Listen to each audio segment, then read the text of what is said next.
ഇനി ചില മാധ്യമ നിരീക്ഷണങ്ങൾ ശ്രദ്ധിക്കൂ. കണ്ണൂരിൽ കോട്ടകെട്ടി മറ്റു ജനാധിപത്യ ശക്തികളെ വേരൂന്നാൻ അനുവദിക്കാതെ CPM എന്താണ് നേടുന്നത്?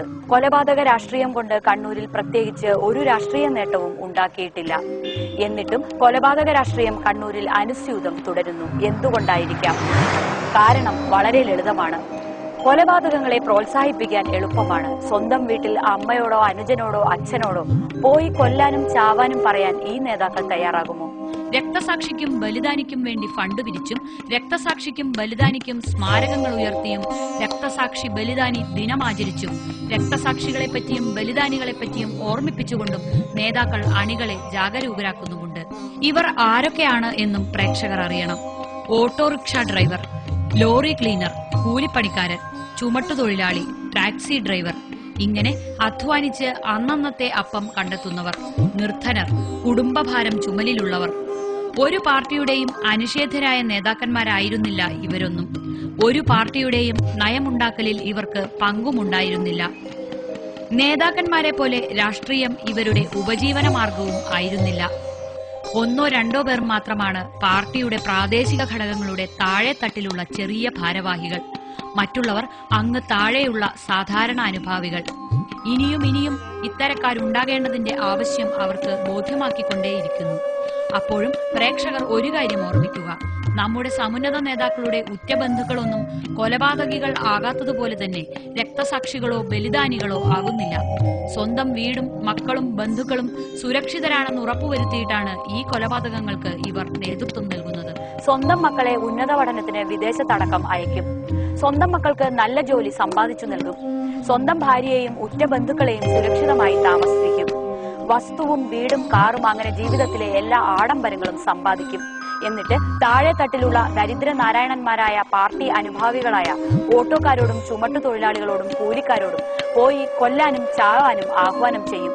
അതുകൊണ്ടാണ് പല നേതാക്കളെയും കാണുമ്പോൾ നാം ചുടലമാടന്മാരെ ഓർമ്മിച്ചു പോകുന്നത്. പ്രമുഖരായ നേതാക്കളും സാംസ്കാരിക പ്രവർത്തകരും കണ്ണൂരുമായി ഒരു ബന്ധവുമില്ലാത്ത സാധാരണക്കാരും കൊല നിർത്തണം എന്ന് പലകുറി ആവശ്യപ്പെട്ടു കഴിഞ്ഞു. എന്നിട്ടും ഇതുവരെ കേൾക്കാത്ത ഒരു ശബ്ദമുണ്ട്. ഇതുവരെ സമാധാന ശ്രമത്തിൽ കാണാത്ത ഒരു മുഖമുണ്ട്. ഈ ചോരക്കളി നിർത്തൂ എന്ന് ഉറപ്പിച്ചു പറയാത്ത ഒരു നാവുണ്ട്. CPM സംസ്ഥാന സെക്രട്ടറി പിണറായി വിജയൻ. പാർട്ടി സമ്മേളനത്തിന്റെ അച്ചടക്കത്തെപ്പറ്റി ഘോരഘോരം വായിട്ടലച്ച CPM സെക്രട്ടറി പാർട്ടി അനുഭാവികളുടെ ഈ അതിക്രമത്തെപ്പറ്റി മിണ്ടാതിരിക്കുന്നു. അരുംകൊല CPMന്റെ അച്ചടക്കമാണോ? അരുംകൊല CPMന്റെ പാർട്ടി പരിപാടിയാണോ? കണ്ണൂരിന്റെ പിണറായിക്കാരനായ സ്വന്തം പിണറായി വിജയന് സ്വന്തം ജില്ലയിൽ സമാധാനം വേണ്ട എന്നുണ്ടോ? മതാത്മക വർഗീയവാദികളെ പിന്നിലാക്കുന്ന നിഷ്ഠൂര നിലപാടുകളിലേക്ക് പോലും CPM കടന്നുവന്നു. പറയുന്നത് കേൾക്കാൻ മാത്രം വിധിക്കപ്പെട്ട കണ്ണൂരിലെ കുപ്രസിദ്ധമായ പാർട്ടി ഗ്രാമങ്ങൾ ഇങ്ങനെ രൂപപ്പെട്ടതാണ്.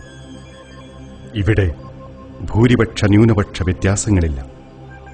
എല്ലാം പാർട്ടിമയം, പാർട്ടി നയം. ന്യൂനപക്ഷ സംരക്ഷണത്തിന്റെ വായ്ത്താരികൾ ആവർത്തിച്ചുരുവിട്ടുകൊണ്ടിരിക്കുന്ന CPMന്റെ ഫാസിസ്റ്റ് മുഖം മറയില്ലാതെ പ്രത്യക്ഷപ്പെടുകയാണ് ഈ പാർട്ടി ഗ്രാമങ്ങളിൽ. ചെറുത്തുനിൽപ്പിന് ശേഷിയില്ലാത്തതിനാൽ CPMന്റെ മുഷ്കിന് മുമ്പിൽ സ്വാതന്ത്ര്യം പോലും നിഷേധിക്കപ്പെട്ട് പാർട്ടി ഗ്രാമങ്ങളിൽ നിസ്സഹായരായി കഴിയുന്നവർ ധാരാളം. ഇതാ പച്ചയായ ചില കാഴ്ചകൾ. ഇത് ഗുജറാത്തല്ല. കണ്ണൂർ കാടാച്ചിറയിലെ ആടൂർ എന്ന കുപ്രസിദ്ധമായ പാർട്ടി ഗ്രാമം. പതിറ്റാണ്ടുകൾക്ക് മുമ്പ് ഖബർസ്ഥാനു വേണ്ടി വഖഫ് ചെയ്യപ്പെട്ട, കൃത്യമായി അതിർത്തി കെട്ടി വേർതിരിച്ചുവെച്ച ഈ ഖബർസ്ഥാൻ ശ്രദ്ധിക്കൂ. ഇവിടെ ഇപ്പോൾ CPM മയ്യത്ത് മറവ് ചെയ്യാൻ അനുവദിക്കുന്നില്ല. ഏത് നിമിഷവും ആക്രമിക്കപ്പെടുമെന്ന കരുതലോടുകൂടിയാണ് ഈ അന്വേഷണ സംഘം അങ്ങോട്ട് കടന്നു ചെന്നത്.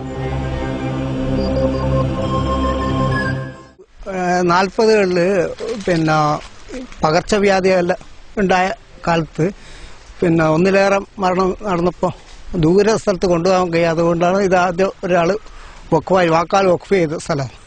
ഇപ്പോൾ അവരെ പറഞ്ഞാൽ പുതിയ ശ്മശാനം ഉണ്ടാക്കുന്നതെന്നാണ് അവർ കൊടുത്ത കംപ്ലൈൻറ്റ്. വാക്കാൽ വഖഫ് പിന്നെ 78 ഇത് രേഖാമൂലം പിന്നെ ജമാഅത്ത് കമ്മിറ്റിക്ക് വഖഫായിട്ട് രജിസ്റ്റർ ചെയ്ത്. അതിൽ വ്യക്തമായി പറയുന്നുണ്ട് ഇത് മുസ്ലിങ്ങളുടെ ധാർമ്മികവും മതപരമായ ആവശ്യത്തിന് മെയ്യത്ത് മറവ് ചെയ്യാനുള്ള ശ്മശാന സ്ഥലമായി ഉപയോഗിക്കാൻ എന്ന് പറഞ്ഞിട്ടാണ് എഴുതിയിരിക്കുന്നത്. പർദ്ദയണിഞ്ഞ മുസ്ലിം സ്ത്രീയുടെ ചിത്രം പോസ്റ്ററുകളിൽ ഉൾപ്പെടുത്തിയും അത്തരം സ്ത്രീകളെ പ്രകടനത്തിൽ പ്രദർശിപ്പിച്ചും CPM കാണിക്കുന്ന കപട മുസ്ലിം പ്രേമം കൗതുകത്തോടെ നമ്മൾ കണ്ടതാണ്. എന്നാൽ ഇവിടെ ഇതാ പർദ്ദയണിഞ്ഞൊരു സ്ത്രീയോട് ഇവർ കാണിക്കുന്ന ക്രൂരതയുടെ ചിത്രം.